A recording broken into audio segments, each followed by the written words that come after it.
Bonjour et bienvenue à tous. La région de Koursk est devenue, ces derniers jours, l'un des théâtres les plus sanglants du conflit russo-ukrainien. Alors que l'offensive ukrainienne cherchait à percer les lignes russes pour avancer vers des positions stratégiques, la riposte de Moscou a été à la fois massive et dévastatrice. Selon les rapports des médias russes, des centaines de véhicules blindés ukrainiens ont été pulvérisés lors de cette contre-attaque sans précédent menée par les forces russes. Cette opération, surnommée l'écrasement de Koursk, pourrait bien devenir un tournant majeur dans cette guerre en cours. Les premières lumières de l'aube ont révélé des colonnes entières de chars russes déployés en masse, marquant le début de la riposte. Des chars de la série T-90, T-14 Armata et des modèles plus anciens, renforcés par des véhicules de soutien tels que les BMP-3 et les BTR-82, ont formé l'épine dorsale de cette attaque spectaculaire. Ce qui a véritablement surpris les observateurs militaires, c'est l'ampleur des moyens utilisés. Moscou n'avait jamais concentré autant de puissance de feu dans une seule région depuis le début de cette guerre. La région de Koursk, située à la frontière nord-est de l'Ukraine, a toujours eu une importance stratégique.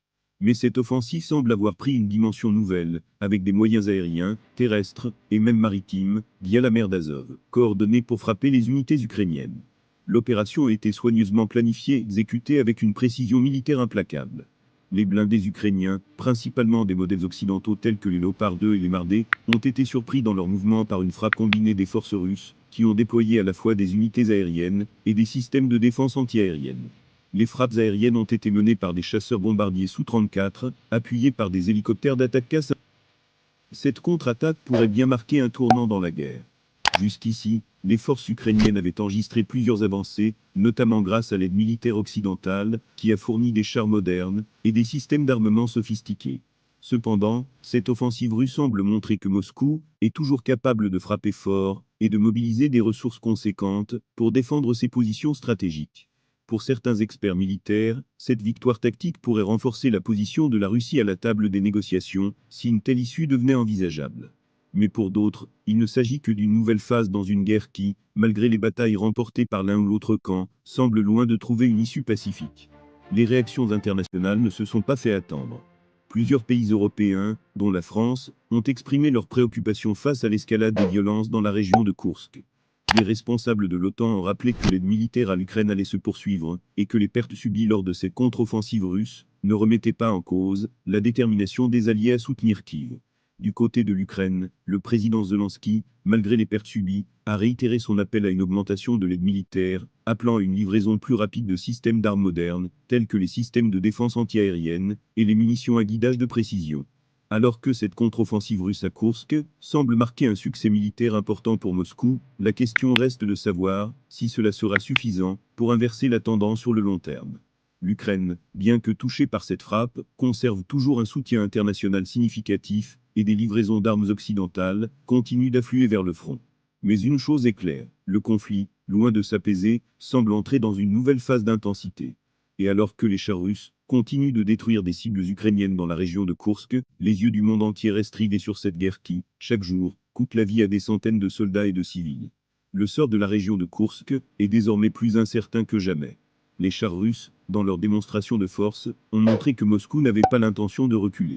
Cependant, cette victoire ne marque pas la fin de la guerre, mais plutôt une nouvelle escalade dans un conflit déjà complexe et destructeur. Alors que les troupes russes poursuivent leur... Les unités terrestres russes ont reçu des renseignements précis de drones de reconnaissance, leur permettant de frapper avec une efficacité redoutable. Selon les rapports sur le terrain, les positions ukrainiennes ont été rapidement submergées, et les véhicules blindés, qui tentaient de se repositionner ou de contre-attaquer, ont été détruits en pleine retraite. Le T-14 Armata, présenté depuis des années comme la fierté des blindés russes, a joué un rôle crucial dans cette contre-offensive. Doté d'un blindage ultramoderne et d'un canon capable de tirer des obus explosifs à grande distance, il a démontré toute sa puissance destructrice contre les forces ukrainiennes. Plusieurs experts militaires russes affirment que ce char futuriste a permis de briser les lignes de défense ukrainiennes en seulement quelques heures. Les analystes sur le terrain soulignent que ce modèle, en particulier grâce à ses systèmes de communication et de coordination avec d'autres unités, a permis de synchroniser les attaques terrestres avec une efficacité redoutable. Il est également doté d'une protection active qui lui permet de contrer des missiles anti-chars modernes, ce qui s'est révélé crucial pour l'opération. Les informations qui filtrent sont encore parcellaires, mais plusieurs sources russes affirment que plus de 200 véhicules blindés ukrainiens ont été détruits lors de cette frappe. Parmi eux, des chars de combat, des véhicules de transport de troupes et des pièces d'artillerie mobile. Les pertes humaines seraient également élevées. D'après certaines estimations, des centaines de soldats ukrainiens auraient été tués ou blessés dans cette opération, ce qui en fait l'une des offensives les plus meurtrières pour l'armée de Kiev depuis le début de l'année. Le général russe en charge de ces contre-attaques, Sergueï Surovikin, connu pour ses stratégies impitoyables, a déclaré que cette offensive n'était que la première étape d'une série de contre-attaques visant à libérer totalement. Les unités terrestres russes ont reçu des renseignements précis de drones de reconnaissance, leur permettant de frapper avec une efficacité redoutable. Selon les rapports sur le terrain, les positions ukrainiennes ont été rapidement submergées, et les véhicules blindés, qui tentaient de se repositionner, ou de contre-attaquer, ont été détruits en pleine retraite. Le T-14 Armata, présenté depuis des années comme la fierté des blindés russes, a joué un rôle crucial dans cette contre-offensive. Doté d'un blindage ultramoderne et d'un canon capable de tirer des obus explosifs à grande distance, il a démontré toute sa puissance destructrice contre les forces ukrainiennes. Plusieurs experts militaires russes affirment que ce char futuriste a permis de briser les lignes de défense ukrainiennes en seulement quelques heures.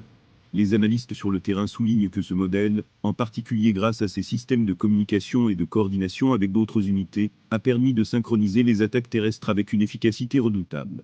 Il est également doté d'une protection active, qui lui permet de contrer des missiles anti-chars modernes, ce qui s'est révélé crucial pour l'opération.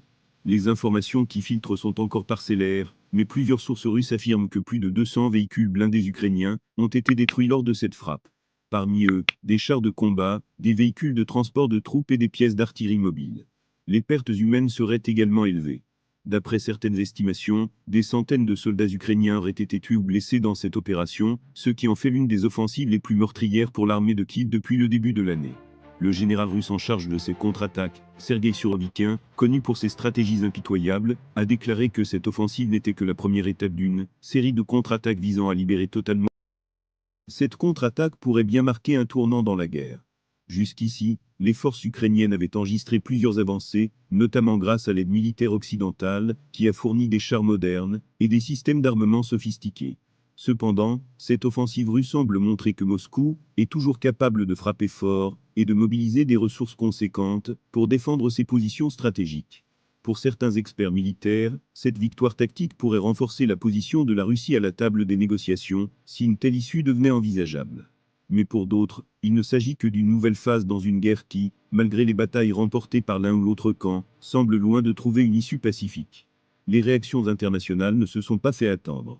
Plusieurs pays européens, dont la France, ont exprimé leurs préoccupations face à l'escalade des violences dans la région de Koursk. Des responsables de l'OTAN ont rappelé que l'aide militaire à l'Ukraine allait se poursuivre, et que les pertes subies lors de ces contre-offensives russes ne remettaient pas en cause la détermination des alliés à soutenir Kiev. Du côté de l'Ukraine, le président Zelensky, malgré les pertes subies, a réitéré son appel à une augmentation de l'aide militaire, appelant à une livraison plus rapide de systèmes d'armes modernes, tels que les systèmes de défense antiaérienne et les munitions à guidage de précision. Alors que cette contre-offensive